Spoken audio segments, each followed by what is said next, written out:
how many tenants do you have in your SAP Cloud Integration system? That's really a common question that we get a lot, and integration architects asking them all the time.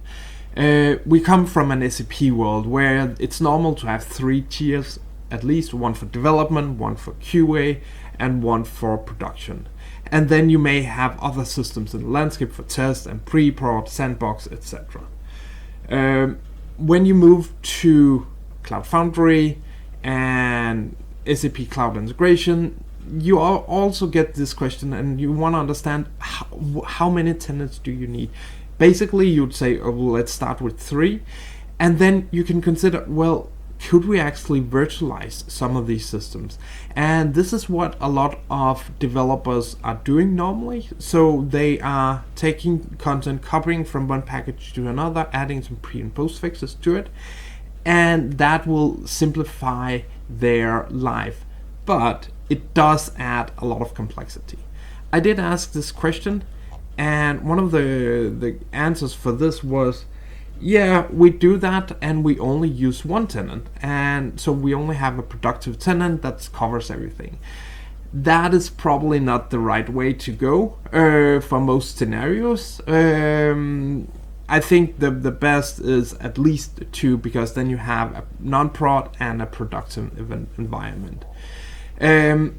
But how do you do this? So the normal way to do that is that if you take your iFlow, copy it, add pre and post fixes to it, so you know that this is a prod interface or development interface.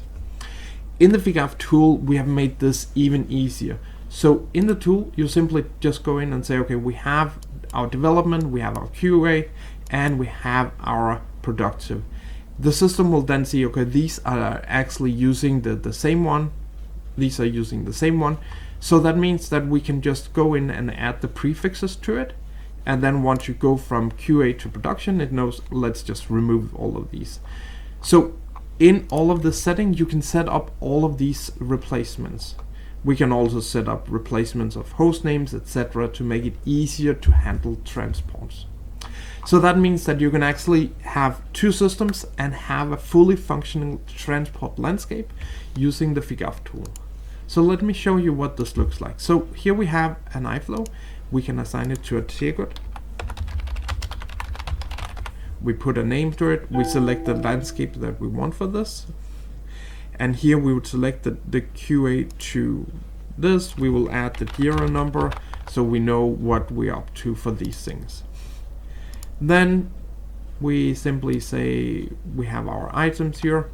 We can look up the test cases that we have created for this and run them on the system.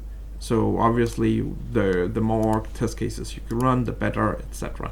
So this makes it possible for developers to run these. If something has changed along the way, it is easy to go in and update and validate the test case and update this. And we have a lot more about testing.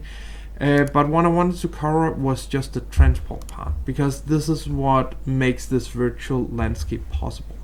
So now we have our transport, we can open it, and here in our transport overview we can see our landscape part, we can see the tenants that we have here, and here we have all the externalized configuration. That means that we can actually externalize this, and we can see, for instance, this QA service has been replaced automatically. That means that you do not need to remember what are the different tenants or host names that you're using in the different landscapes. All of this can be globally search replaced, or you can modify these manually if you want to. Spell it correctly. And that means now we have defined this. We can send it to approval, and as an approver you can then go in and compare these artifacts. What is it that we're going to transport? So we can see we made a change to this item. We can drill in and see what is relevant changes here. We also have a number of other items like div2html if we want to see what are the different configuration that goes into these things. And all of this just makes it a lot easier to manage and understand what is going on. I can approve it.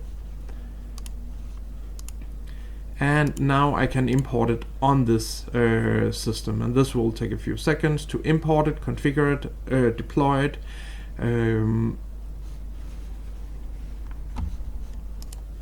So now it has been imported. We can see we get it imported here. We can go into the system, and here we can see what are the artifacts. And as you can see here, it has created a package that's called QA underscore, and the iFlow is getting QA. Also, the HTTP based URLs will get a prefix.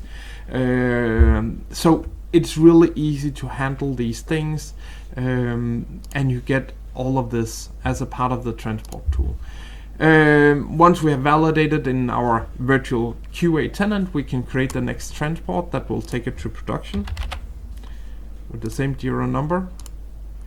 And now we can see a transport from QA to production, and here it will then replace all the artifacts, make it easy to transport and approve it going into production.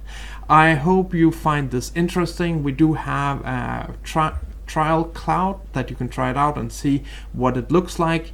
See if this matches your requirement for a 2-tier virtual landscape, and then start using the tool for that. So I hope that's interesting. Thank you.